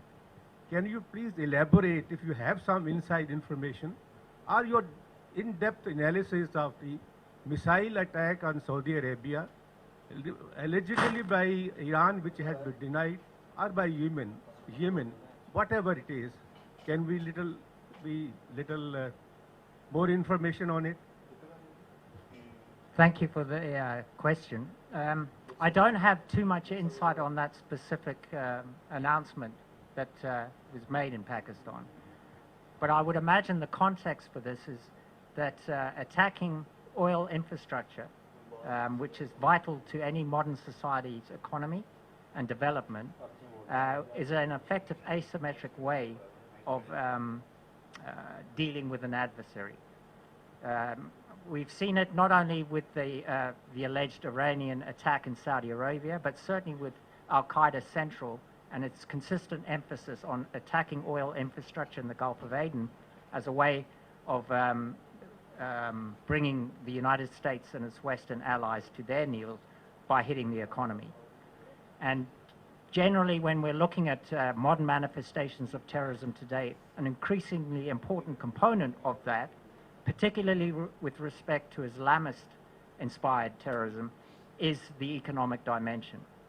So I would imagine the notion here is that Pakistan should start aiming at India's national economy, its infrastructure, its critical infrastructure, as I said, as a way of asymmetrically weakening the state.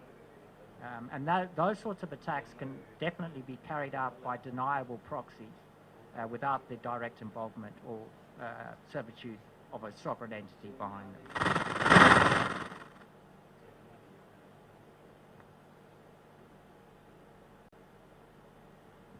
I'd like to ask, sir, what are the technological advances to monitor and keep a tab on such vicious communication, especially the role of the artificial intelligence, if any? Thank you. Thank you again. There have been advances in information technology and artificial intelligence that can be specifically used to monitor online content and those who are accessing it.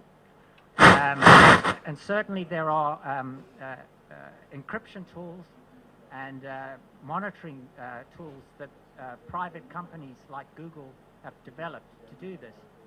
The problem is convincing these internet service providers to work closely with government. In many cases, they do not like to be associated with government efforts, largely because they see this as threatening the concept of net neutrality, which I mentioned in my presentation. But it is vital that we get the high-tech companies involved in this effort, because ultimately they are going to be the front line in terms of safeguarding the internet. It's been hit and miss, certainly in the United States and in Western Europe, as to getting this integrated, coordinated strategy across. It's early days, but there are indications that groups such as YouTube, Google, WhatsApp are all coming to the table now, realizing that the more that their platforms are subverted for extremist purposes, the less credible those platforms will be in the eyes of the public at large. And you've also got to remember that terrorist use of the internet is minuscule compared to wider society. So the high-tech companies have a vested interest in ensuring that the message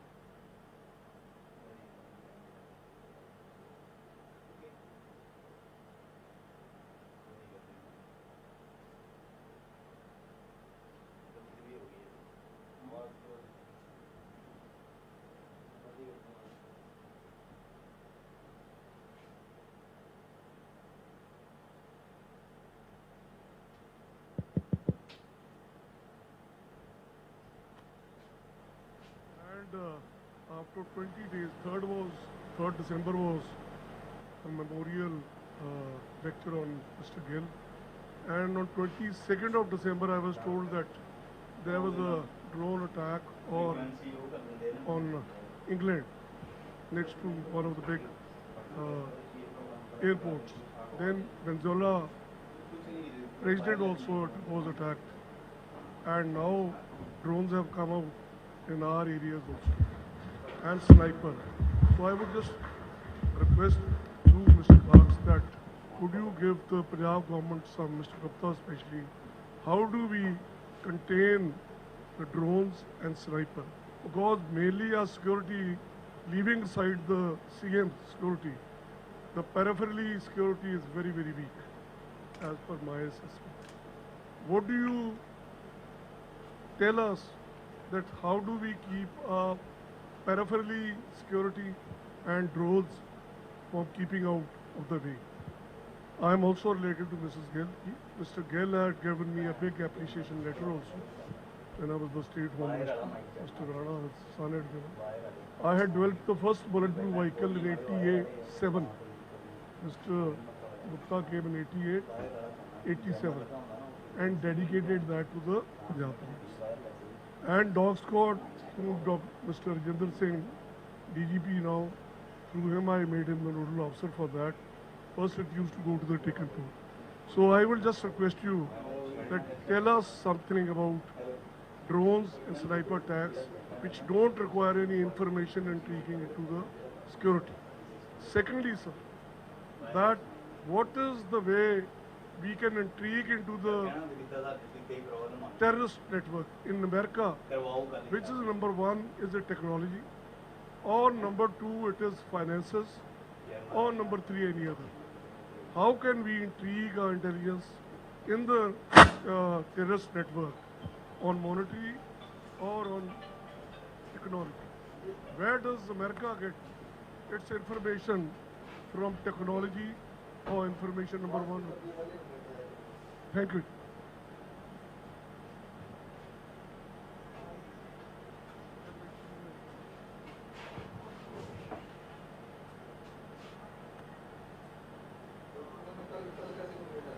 To counter, particularly if they are carried out by lone wolves, for all the various reasons that I mentioned.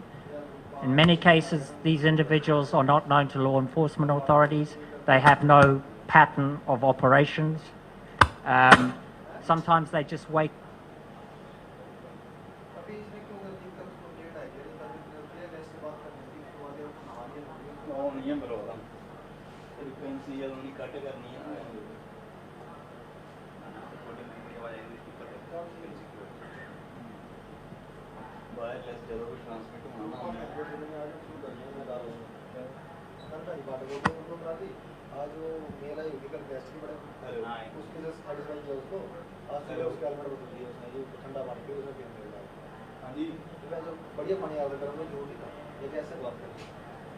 अच्छा यार jammer ना दिक्कत कर रहा है जो wireless mic है ना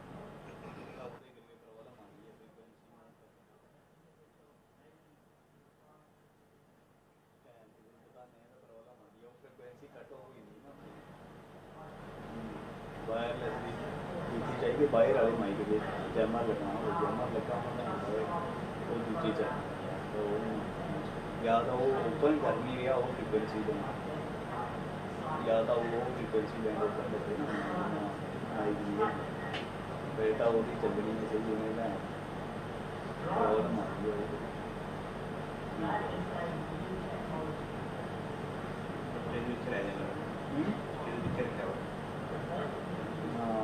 ਐਵੇਂ ਹੀ ਲੈ ਜਾਂਦੇ ਯਾਰ ਪਹਿਲਾਂ ਉਹ ਹੋਣਾ ਚਾਹੀਦਾ ਕੋਈ ਵਾਰ ਬਾਹਰ ਮਾਈ ਕੋਈ ਬਾਹਰ ਲੈਸਟ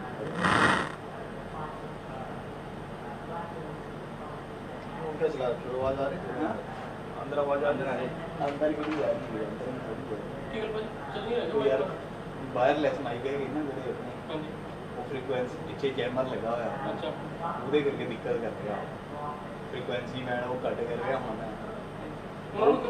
ਉਹਨੂੰ ਕਿਹਾ ਸੀਗਾ ਉਹ ਕਰ ਨਹੀਂ ਰਹੇ ਹਾਂ ਮੋਬਾਈਲ ਦੀ ਫ੍ਰੀਕੁਐਂਸੀ ਉਹ ਕਰਨ ਬਾਕੀ ਜਿਹੜਾ ਫ੍ਰੀਕੁਐਂਸੀ ਮੋਬਾਈਲ ਤੱਕ ਹੁੰਦਾ ਭਾਜੀ ਤੁਹਾਡੀ ਲਾਈਵ ਮਸ਼ੀਨਾਂ ਦਾ ਹੁੰਦਾ ਤਾਂ ਤੁਹਾਡੀ ਲਾਈਵ ਮਸ਼ੀਨਾਂ ਨਹੀਂ ਚੱਲ ਰਹੀ ਕਿਤੇ ਲਾਈਵ ਕਰਨ ਵਾਲੀ ਮਸ਼ੀਨਾਂ ਨਹੀਂ ਚੱਲ ਰਹੀ ਨਹੀਂ ਚੱਲ ਰਹੀ ਉਹ ਜੈਮਰ ਦੀ ਦਿੱਕਤ ਹੈ ਯਾਰ ਜੈਮਰ ਲੱਗਾ ਹੋਇਆ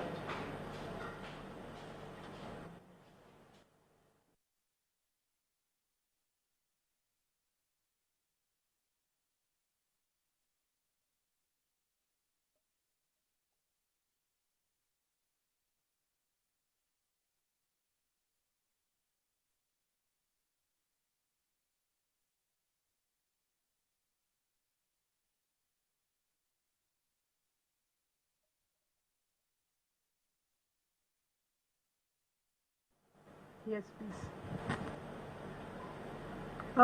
Please wait for the mic and I'll request you to introduce yourself.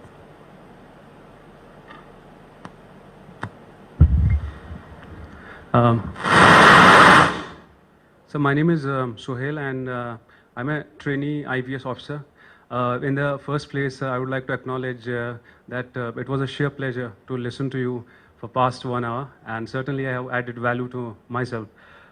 Sir, my question is that as police officers, law remains a very important tool in our hands to tackle the menace of digital hate and online radicalization.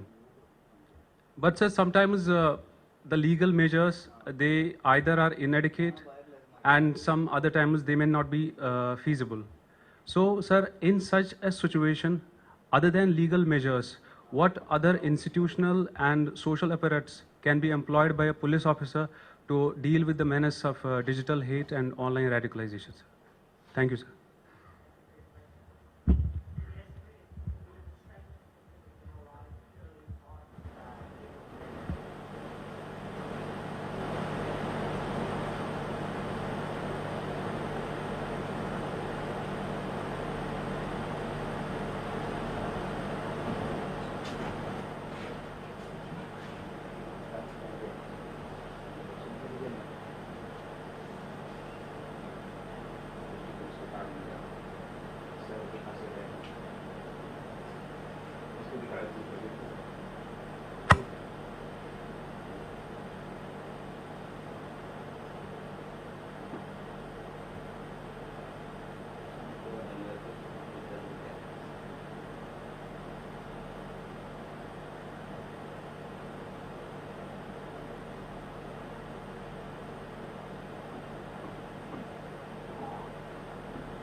out that did actually provide a consistent, positive, thematic message to counter those narratives. But as soon as it was discovered that RICU, that government entity, was directing that effort, the whole thing fell apart. And it has now been vigorously criticized by community groups, NGOs, human rights organizations, you name it, because it's all seen as part of the government. It's now being portrayed as a government-led initiative to basically restrict access online. So community, but independent.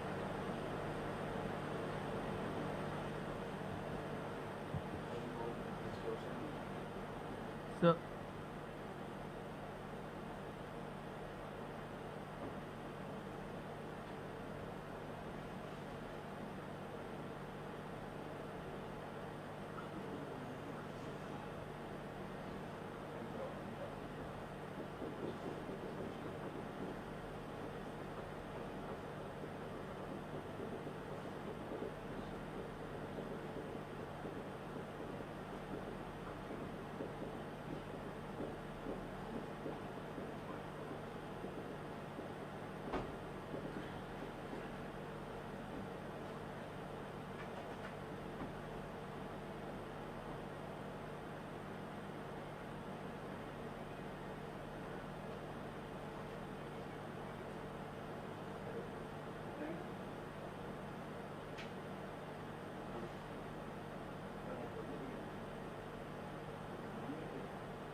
Thank you for that question. Yeah, echo chambers, that's exactly what platforms such as Twitter, YouTube, Google are all based upon. And it does automatically connect like-minded individuals. And it's the basis on where they make their money. Now, you're right, we're not going to be able to suppress that using laws because it's against the commercial interests of the internet service providers themselves. And they are going to have to actually be vigilant and consistent enough to apply those regulations. I think a far better solution is to get the ISP providers themselves to work in tandem and collaboration with the government to develop those platforms. But as I mentioned earlier on, in many cases, these service providers don't like the government. They don't like to be seen to be doing the work of the government because that threatens their commercial power. I don't have a very good answer for you as to how we get around that problem, but there have been a lot of efforts, or a lot of nascent efforts, I should say, and certainly in the United States, of looking at potential ways of creating sort of what is referred to as a cyber reservist force that brings into play elements of the commercial sector working in tandem with the government to develop these more consistent digitized filters that can help suppress the algorithms that actually make the internet so conducive to connecting individuals from all over the place. There was a second part of your question right at the end. I can't remember what it was.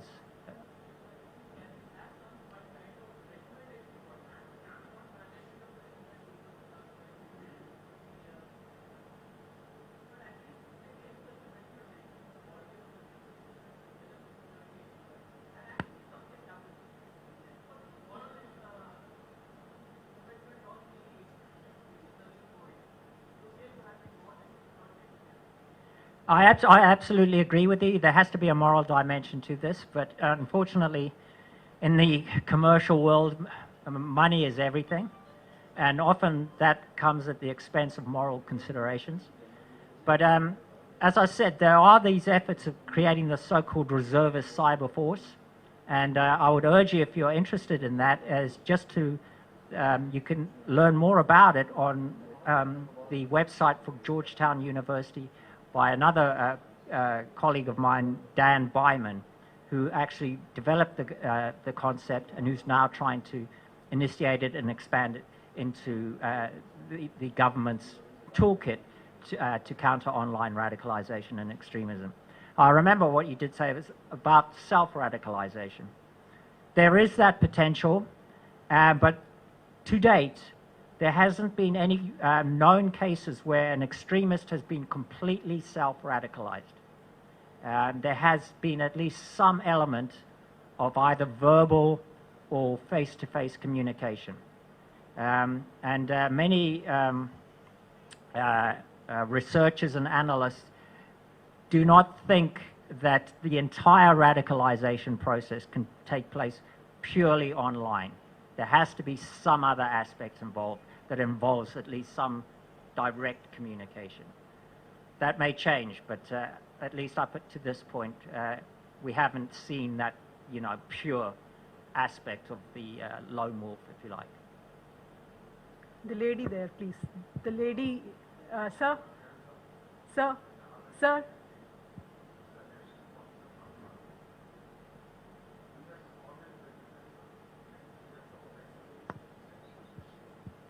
Offensive cyber?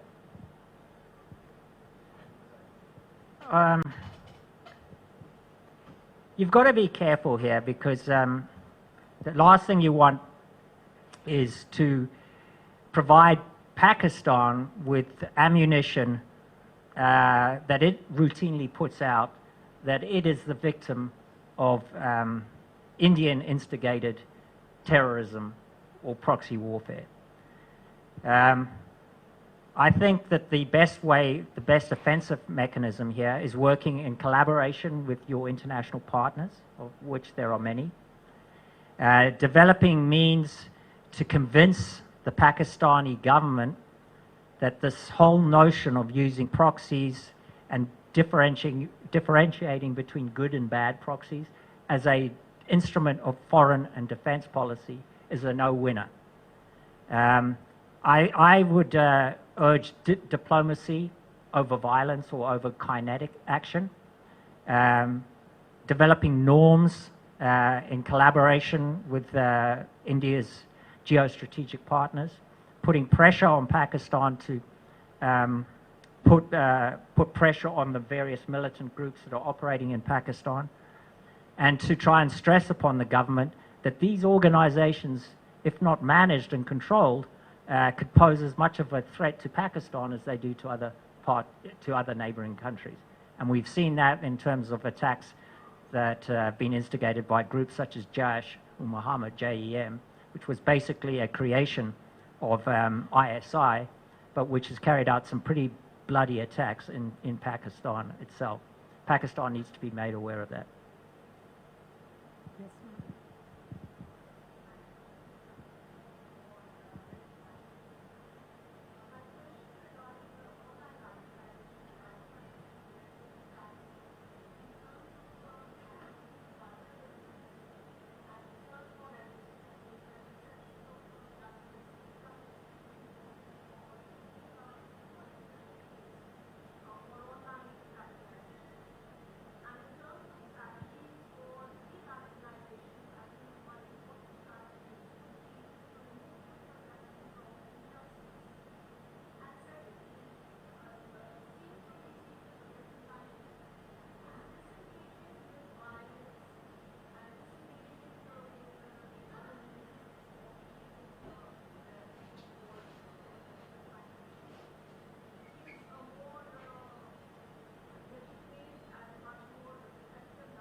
I thoroughly agree, yes. As I mentioned in my talk, timing is key. Once an individual has been radicalized, it is extremely difficult, or once they've become convinced of the veracity of an extremist message, it becomes very, very difficult to convince them that that is the wrong way of going about their activity. It is much better to get these messages out to target populations that haven't been radicalized but are certainly seem to be vulnerable to radicalization, and to target those populations. That's why I mentioned ad targeting from Google is a very effective tool that could be leveraged in that manner. But you have to remove those that sense of injustice, marginalization, marginalization, as I said, in the first place. So anything that you're doing to develop credible counter-narratives, again, goes back to what I was saying, got to be government independent. You have to get social groups on board, you have to get community groups on board, you have to get the service providers on board. And I do agree that intervening prior to the process of radicalization is the best way of going about this. In the same manner as we see in countering violent extremism in general, CVE work, in places like Yemen and Somalia. The most effective efforts have been those that have been carried out on the ground by respected NGOs and community groups that are not seen to be enemies of the government, agents of the government. And to me, that is the most effective way of going forward. We may have time for one or two more questions. So in case you have a question, please raise your hands so that I can. Okay, thank you, please. Yes, please. And please keep your questions short. Thank you.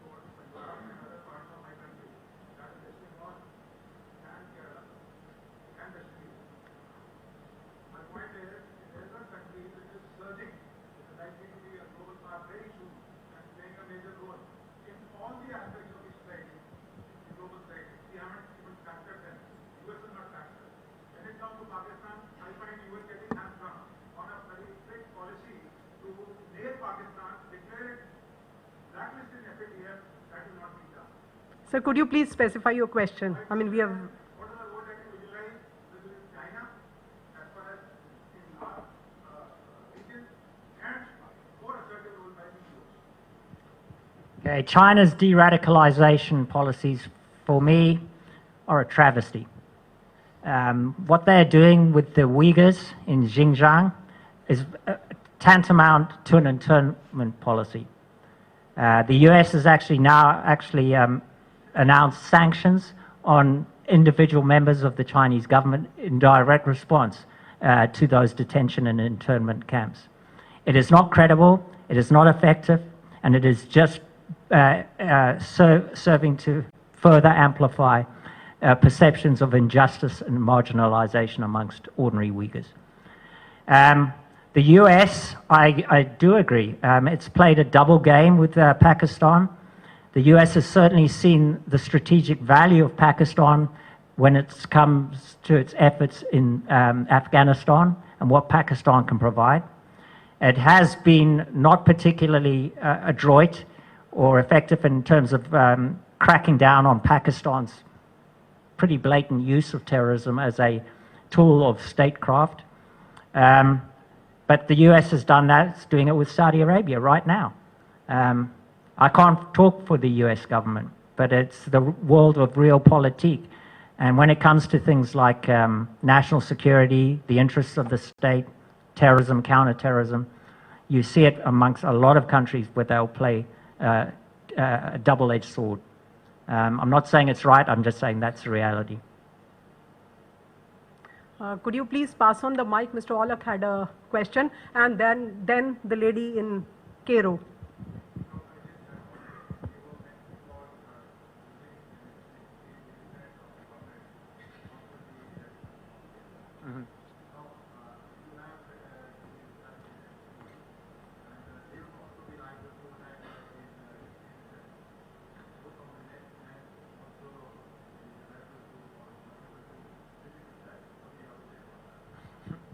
Yeah, you bring up a very, very good point.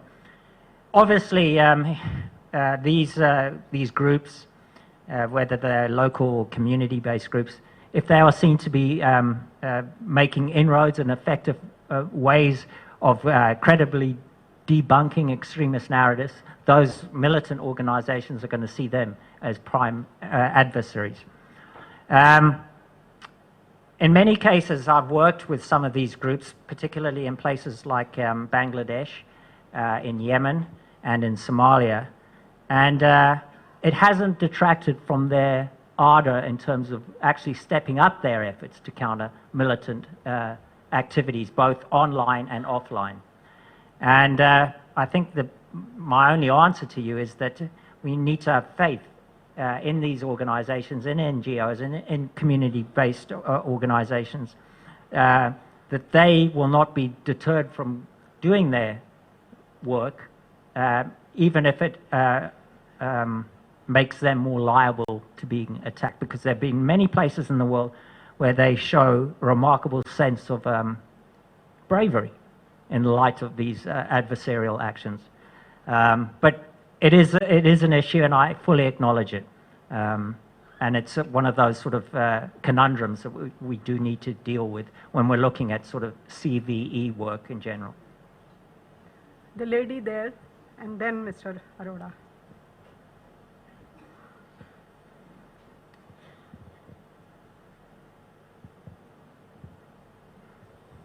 My name is Neha Kataria, and I'm working in counterintelligence wing. So my question, with your experience and research work with different countries and their laws, what will you be suggesting or giving solutions?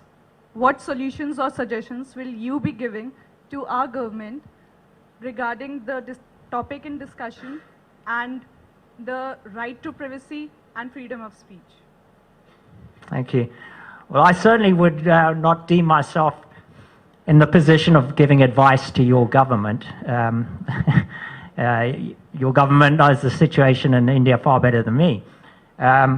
However, but looking in general sense, I think any form of counterterrorism, public relations is number one. If the public does not view what is being done as effective, credible, and in the greater public good, they will not accept it. And in a democracy, that means that any legislation or that is put on the books will not gain the degree of public legitimacy that is necessary for it to pass. So any action, it needs to be transparent, it needs to be accountable. That's another aspect here. There have to be sufficient checks and balances on the executive to ensure that what may be legitimate counter-terrorist responses are not subverted for other reasons, such as quietening or dampening legitimate political opposition. So transparency, accountability, and credibility. Those are the three basic corners of any successful counter-terrorist strategy. Mr. Suresh Arora, please. Can you please get the mic back? I'll come to you thereafter. Yes.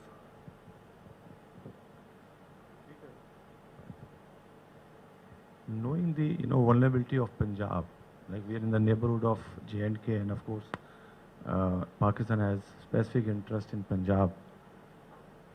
To sum up the today talk, what would you suggest as step 1, 2, 3, which Punjab police need to take? Thank you. Well, I think that it's the same as I've stressed on the national level, but just at a local level. So, again, there has to be this effort at building communal resilience. within the Punjabi population as a whole, using the population as a tool by the state government itself to help authorities identify potential extremists who may be showing signs of radicalization, to work with the community for strengthening the resilience of the community to withstand those sorts of pressures. And even at the local level, I think that there can be greater efforts aimed at trying to put across the message that the Pakistani way of going about sort of furthering its strategic interests by using proxies as a explicit form of statecraft is a no-winner. So basically the same things that I've been saying at the national level, I think can be applied at the local level as well. Well, you get the opportunity to ask the last question. Dr. Peter, it was a pleasure as a civilian to listen to your experience, and it's like an eye-opener for a civilian like me. My question is that you talk about the social challenges, the internet challenges which the governments face from all these terrorist organizations. Do you think it's sometimes not necessary for the governments to react sharply to these kind of social messages which are passed on internet or through Facebook? Like, I'll give you an example. I asked Mr. Gill once I said it was a concern from my side that when I drive, sometimes I see these boards and pictures of militants on the back windows or on the signboards of a lot of highways. So I said, what is your thought on that? So he said it's better to have a picture of a militant than holding a gun in your hand. So it's better not to react sometimes to such pictures and these kind of informations passed. What is your thought on that? Thank you for your question.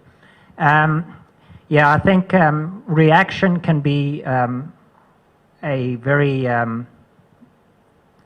very negative effects, particularly if it's an overreaction. And of course, that's what terrorists are aiming to do, to spark overreaction on the part of the state, which can then be used to justify why they are doing what they are doing and to attract recruits. So whenever you develop a counter-terrorist response, it has to be proportionate to what you're trying to counter. It cannot be disproportionate.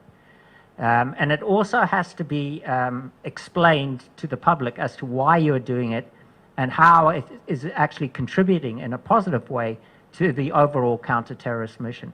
And that applies not only to initiatives that have relevance in the cyber world, but also in the physical world. So measured responses, tailored to provide effective action that is not likely to further justify the actions on the part of extremists. That is what is necessary. And sometimes that can be more defensive in nature rather than purely offensive. Thank you. Ladies and gentlemen, as much as we have enjoyed your comments and your questions, it is time to conclude. But I request you to please keep your thinking caps on, as the interaction can carry on later over lunch as well. May I now request our chief guest, Captain Amrinder Singh, to present a token of remembrance to Dr. Peter Chalk.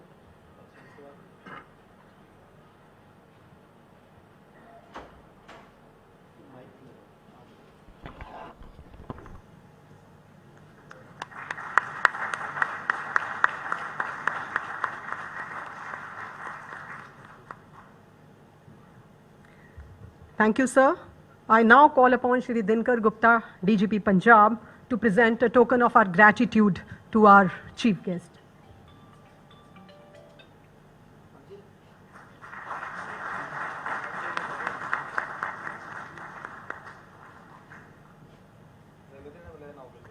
Thank you, sir. May I now request Mr. Gaurav Yadav, Additional DG Administration, to kindly propose the vote of thanks.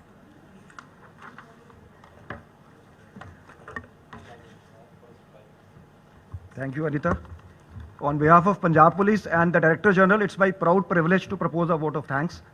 I thank Mrs. KPS Gill and the entire Gill family for being here. You are a source of strength to us. I thank the Chief Minister, who has been the driving force behind this memorial lecture series.